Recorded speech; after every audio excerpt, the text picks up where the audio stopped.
বিসমিল্লাহির রহমানির রহিম। আসসালামু আলাইকুম। আমি আলম কবিরাজ।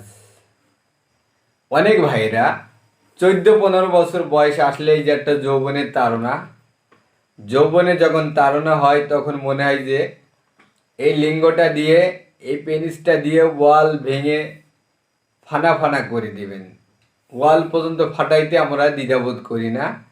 তখন আমরা এক ছবি বিভিন্ন খারাপ কুকীর্তি আলাপ করতে পছন্দ করি। তখন আমরা হস্তমিথুন করে পেনিসগুলো নষ্ট করে দিই। এর যে শিরা, সূক্ষ্ম শিরাগুলো নষ্ট হয়ে যায়, হওয়ার পরে পেনিসগুলো ছোট হয়ে যায়, চিকন হয়ে যায়, ছোট হয়ে যায়, বাঁকাই হয়ে যায়।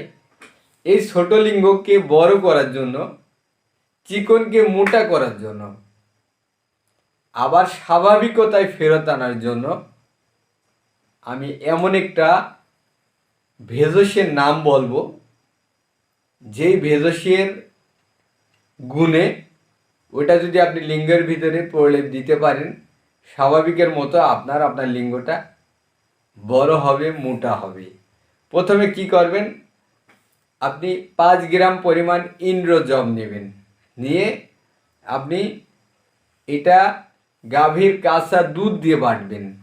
বাটার পরে আপনার পেনিসের ভিতরে সুন্দর করে মলম লাগাবেন, লাগায় ন্যাকড়া দিয়ে বেঁধে রাখবেন।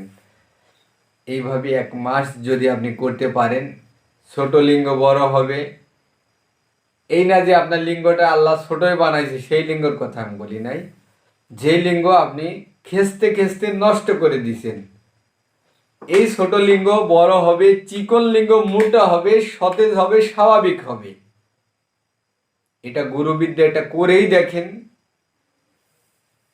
স্বাভাবিকতায় ফেরত আইবে। এত লিঙ্গ মোটা তাজা হওয়ার ঔষধ কেনার কোনো প্রয়োজন নাই। যদি মনে করেন যে আমাদের কাছ থেকে নেবেন, আমরা জোকের তেল, সান্ডার তেল, বিভিন্ন গাছপালা দিয়ে একটা তেল তৈরি করি। 1500 টাকা কোর্স নিলে আপনি এই তেলটা আমাদের কাছ থেকে নিতে পারবেন। এর আগেও ভিডিও দিছি। আমরা আছি চুয়াডাঙ্গা জেলা, জীবননগর উপজেলা, রায়পুর বাজার। কুরিয়ার সার্ভিসের মাধ্যমে নিতে পারবেন। ভালো থাকবেন, আমার জন্য দোয়া করবেন। আসসালামু আলাইকুম।